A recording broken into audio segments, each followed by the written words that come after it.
நெடுங்காலத்திற்கு முன்பு ஒரு கிராமத்தில் ஒரு வயதான மனிதர் வாழ்ந்து வந்தார். அவர் மிகவும் கஞ்சன். அவரிடம் நிறைய பணம் இருந்தாலும் ஒரு காசும் செலவு செய்ய விரும்பவில்லை.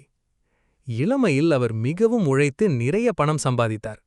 ஆனால் அந்த பணத்தை ஒருபோதும் பயன்படுத்தவில்லை.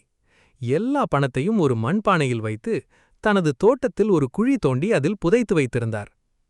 ஒவ்வொரு இரவும் அவர் மெதுவாக தோட்டத்திற்கு சென்று அந்த பானையை எடுத்து பணத்தை எண்ணுவார். 1 1000, 2 2000, 3 3000. ஒரு நாள் இரவு ஒரு திருடன் அந்த வயதான மனிதரின் தோட்டத்திற்குள் நுழைந்தான்.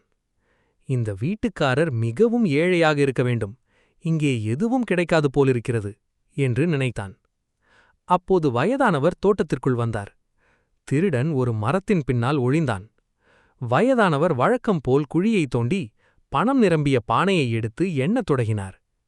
அவ்வளவு பணத்தை பார்த்த திருடன் அதிர்ச்சியடைந்தான்.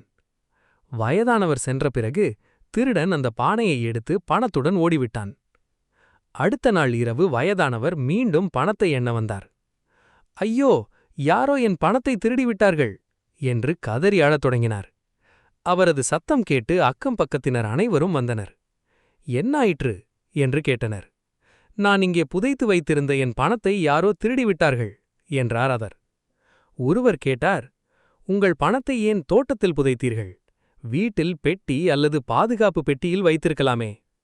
வயதானவர் சொன்னார், நான் பணத்தை செலவழிக்க விரும்பவில்லை, இங்கே வைத்தால் பாதுகாப்பாக இருக்கும் என்று நினைத்தேன். இதை கேட்ட அவரது பதிலை கேட்டு அனைவரும் ஆச்சரியப்பட்டனர். அப்போது ஒரு அயலவர் ஒரு கல்லை எடுத்து அந்த குழியில் போட்டார்.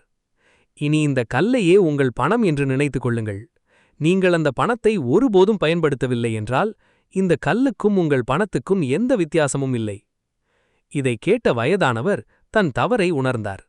தன் உழைப்பில் சம்பாதித்த பணத்தை தேவையான சமயங்களில் தனக்காக பயன்படுத்தாமல் இருப்பது மிகப்பெரிய முட்டாள்தனம் என்பதை புரிந்து கொண்டார்.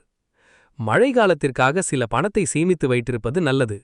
ஆனால் தேவையான நேரத்திலும் அதை பயன்படுத்தாமல் வைத்திருந்தால் அந்த பணம் இருந்தும் பயனில்லை.